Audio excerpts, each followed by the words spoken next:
My name is Lou Markos, and I've been a professor of English at Houston Baptist University since 1991.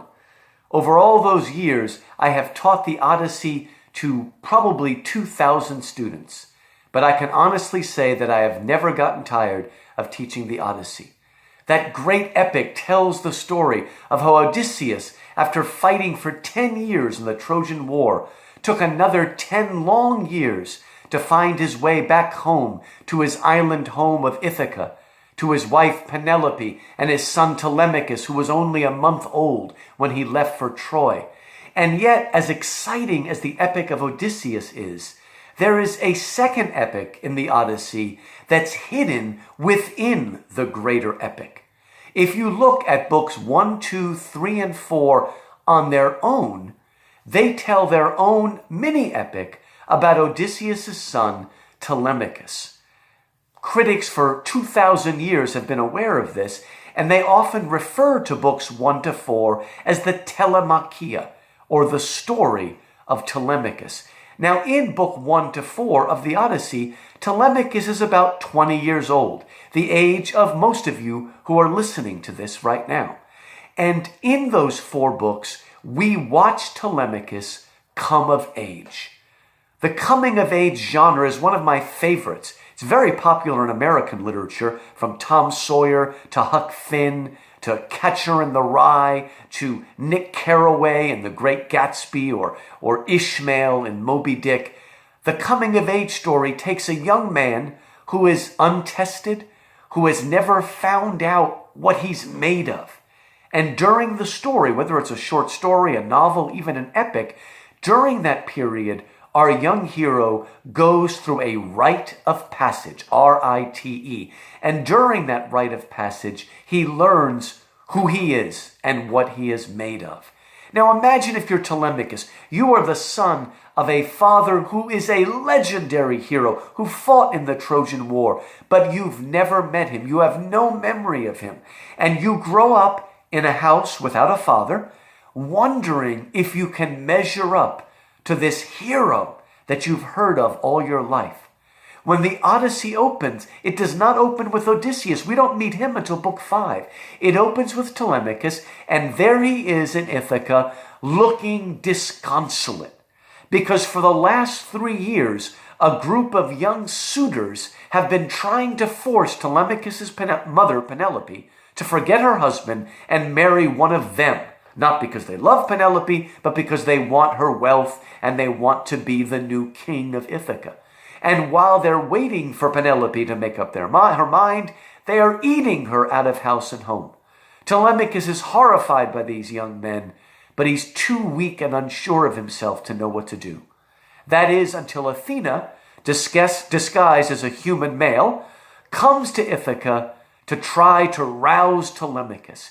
Now, when she gets there, all of the suitors, even though they are devouring food that is not theirs, refuse to share any of their food with the stranger. Now, in the time of Homer, and even in Greece today, the relationship between a guest and a host was considered sacred. They called it xenia, the guest-host relationship. And you are supposed to show hospitality to a guest. The suitors, even though it's not their food, shrug her off. But Telemachus, the noble young man, feels bad that a stranger is being left at the door, and so invites her in and feeds her, and begins to speak to her. And the stranger, Athena in disguise, tells him, "You need to go on a journey to look for information about your father. And if you find that your father has died, you must come home, you must have a funeral, you must marry your mother off to a suitable suitor, and then you must destroy these evil suitors." And then she says the words that Telemachus was waiting for someone to say. "You are no longer a child. You must be a man now. You must be like Odysseus, or even more, you must be like Orestes. For you see, when Agamemnon, the leader of the Greek expedition in Troy, came home, he was killed by his wife's lover. But 7 years later, his noble son Orestes came back and killed the evil man who killed his father." Athena tells Telemachus he must be like Orestes. Now, Telemachus, rather than brush that off, says, "Oh, I wish I could be like him, and then future ages would call me a hero." And then Athena turns into a bird and disappears, and Telemachus feels a change inside of him. He strides back into the hall like a god, and he yells at the suitors and tells them to stop their antics. The suitors try to sweet-talk him and get him to go back to eating and drinking with them. But Telemachus has become a man and will no longer be dragged back into their partying and their revelry.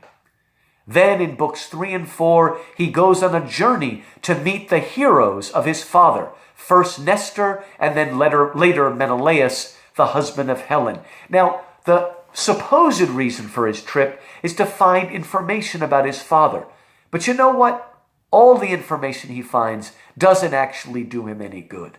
That's not the real reason Homer sends Telemachus on this journey. He sends them because this boy has grown up on an island and has known nothing else. He not only needs to become a man, he needs experience of the world. Even more importantly, if Telemachus is going to fight and possibly lay down his life to win back his palace and his family, he needs to understand what he's fighting for. You see, poor Telemachus has never seen a working family. The Greeks called it an oikos, where we get the word economics, the house as an economical unit. Telemachus has never seen that in action. He doesn't know what he's fighting for. And so when he goes to Nestor and Menelaus, he sees what the domestic life should be like.